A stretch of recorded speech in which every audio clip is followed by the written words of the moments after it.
Hello students, आपके अपने YouTube channel में स्वागत है। आज के हम इस वीडियो में पढ़ने वाले हैं मानव नेत्र की संरचनाओं के बारे में। हम इसके पीछे के वीडियो में मानव नेत्र की संरचना के कुछ भागों के बारे में पूरे डिटेल से अध्ययन किए थे।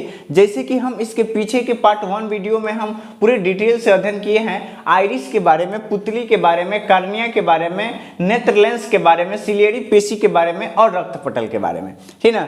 इन सभी के बारे में हम पूरे डिटेल से हम अध्ययन कर चुके हैं इसके पीछे के वीडियो में। अगर जो विद्यार्थी अगर नहीं देखे हैं तो जा करके पहले उन वीडियो को आप लोग जरूर देखिए, तभी शायद इसके आगे की जो बात है आप लोगों को पूरे अच्छी तरह से समझ में आएगा, ठीक है। फिर भी कोई बात नहीं है, अगर आप इसके पीछे के वीडियो देख लिए हैं तो चलिए अब हम बात करते हैं रेटिना के बारे में। ठीक, देखिए रेटिना जो होता है यानी कि नेत्र लेंस के सबसे पीछे, यानी कि करीब यहाँ पर आँख की सबसे पीछे की जो भाग होती है रेटिना कहलाती है। और इसके बीच में जो होता है नेत्र लेंस और रेटिना के बीच की जो ये जगह होता है, इसमें एक द्रव भरा रहता है। और ये जो द्रव होता है आपका कचाफ द्रव कहलाता है, ये कचाफ द्रव कहलाते हैं, ठीक ना। और ये जो है हमारा सिलियरी पेशी है, ठीक ना। और इसमें कचाफ द्रव है। थोड़ा सा हम बात करेंगे यहाँ पर कचाफ द्रव के बारे में। देखिए कचाफ द्रव जो है आंख के गोलाकार प्रदान करने में मदद करते हैं, यानी कि आंख का गोलाकार जो प्रदान करता है हमारा कचाफ द्रव ही करता है।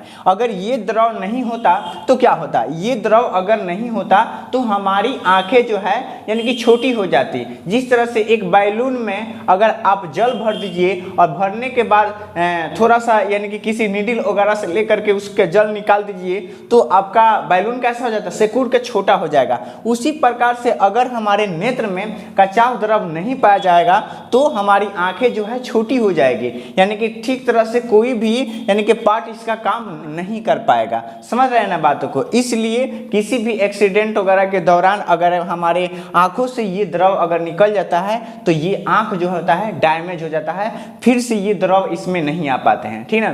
तो इसलिए आप लोगों को बहुत ही ध्यान से कोई भी कार्य करना चाहिए ताकि ये जो है किसी भी आघात से इसमें का जो द्रव है बाहर नहीं निकलना चाहिए। समझ रहे हैं ना बातों को।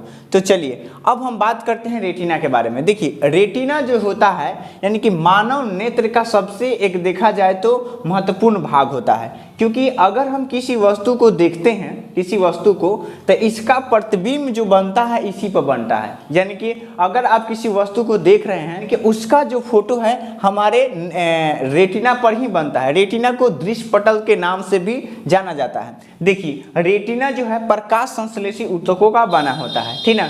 अगर हम किसी भी वस्तु को अगर देखते हैं तो इसी रेटिना के भाग पर उसका प्रतिबिंब बनता है। जैसे कि मान लीजिए कि आप किसी वस्तु को देख रहे हैं, ठीक ना। हम किसी वस्तु को कैसे देख पाते हैं, देखिए यानी कि जब आप किसी वस्तु को देखिएगा तो सबसे पहले होता क्या है कि जब सूर्य के प्रकाश उस वस्तु पर पड़ेगा या फिर कोई प्रकाश उस वस्तु पर पड़ेगा, उस वस्तु से पड़ करके यानी कि सबसे पहले जो प्रकाश है कार्निया से होते हुए नेत्र लेंस क्या करता है, उसको भेजता है कहाँ, रेटिना पर जा करके उसका प्रतिबिंब बनता है। समझ रहे हैं ना। अब मैं बता दूं कि रेटिना पर बना जो प्रतिबिंब होता है आपका वास्तविक प्रतिबिंब होता है। कैसा प्रतिबिंब होता है, वास्तविक प्रतिबिंब होता है, और उल्टा होता है और वस्तु से छोटा होता है। इसका मतलब ये होता है कि अगर आप किसी वस्तु को देख रहे हैं तो उसका प्रतिबिंब जो है रेटिना पर बनता है तो वो उल्टा बनता है। कैसे बनता है, उल्टा बनता है। जैसे कि मान लीजिए ये मार्कर है और इसका ढक्कन ऊपर है,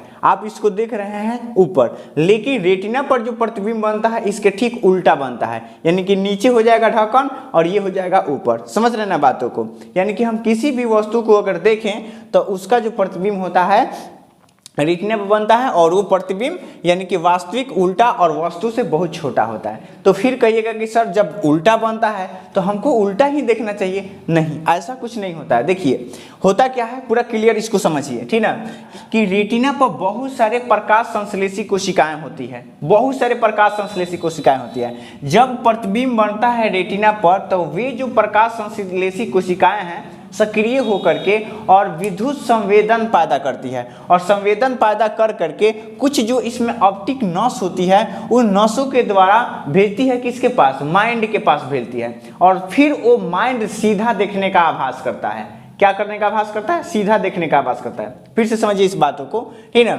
अगर हम किसी वस्तु को देख रहे हैं, ठीक ना, तो उसका प्रतिबिंब बनता है कहाँ? रेटिना पर। रेटिना पर बनता है और उन रेटिनाओं पर बहुत सारे यानी कि प्रकाश संश्लेषी यानी कि कोशिकाएं पाई जाती है, और वे जो कोशिकाएं हैं प्रतिबिंब जैसा ही बनता है, पड़ता है उसके ऊपर, वो सक्रिय हो जाती है। सक्रिय होने के बाद विद्युत संवेदन पैदा करती है, और जो कुछ ऑप्टिक नसें इससे जुड़ी होती है वो भेजती है किसके पास? माइंड के पास भेजती है। और फिर वो प्रतिबिंब किस प्रकार के है? वो माइंड देखने का आभास करता है, ठीक ना। यानी कि वो सीधा वही करता है माइंड, ठीक ना। जैसे कि मान लीजिए कि अगर आप किसी के फोटो अगर मोबाइल वगैरह में खींचते हैं तो देखिएगा, फोटो कभी कभी ऐसा होता है कि उसमें उल्टा खींचा जाता है, यानी कि फोटो अगर खींच रहे हैं तो उल्टा खींचा जाता है। तो आप क्या करते हैं उस समय में? यानी कि फोटो को ऐसे घुमा करके आप सीधा करते हैं। सेम टू सेम उसी तरह से है कि जब प्रतिबिंब जाएगा माइंड के पास तो माइंड उसको क्या करेगा? घुमा करके सीधा कर देगा, और सीधा करके तो हम उस वस्तु को हम सीधा देखने की आभास करते हैं। समझ रहे हैं ना? इसके बाद जो है हमारा पीत बिंदु है। पीत बिंदु कहाँ होता है? तो पीत बिंदु जो है आपका रेटिना के बीच वाले भाग में पाए जाते हैं, ठीक ना। और ये क्या करते हैं कि देखिए, रेटिना पर तो प्रतिबिंब बनता है, लेकिन रेटिना पर प्रतिबिंब बनता है तो रेटिना पर भी सबसे सुंदर, सबसे अच्छा, जिसको हम कहें तो HD क्वालिटी में सबसे सुंदर, सबसे अच्छा प्रतिबिंब कहाँ बनता है? तो वो प्रतिबिंब जो है आपका पीत बिंदु पर बनता है, रेटिना के पीत बिंदु पर बनता है। समझ रहे हैं ना बात को? यानी कि ये जो पीत बिंदु है, जब आप किसी वस्तु को देख रहे हैं तो सबसे जो साफ प्रतिबिंब है उसको ये कैप्चर करता है। कौन सा? पीत बिंदु। और पीत बिंदु कैप्चर करके उसके बाद अंध बिंदु के पास भेजता है, और ये अंध बिंदु जो है यानी कि ऑप्टिक नसों के द्वारा माइंड के पास भेजती है। फिर माइंड डिसाइड करता है कि ये किस प्रकार के प्रतिबिंब है।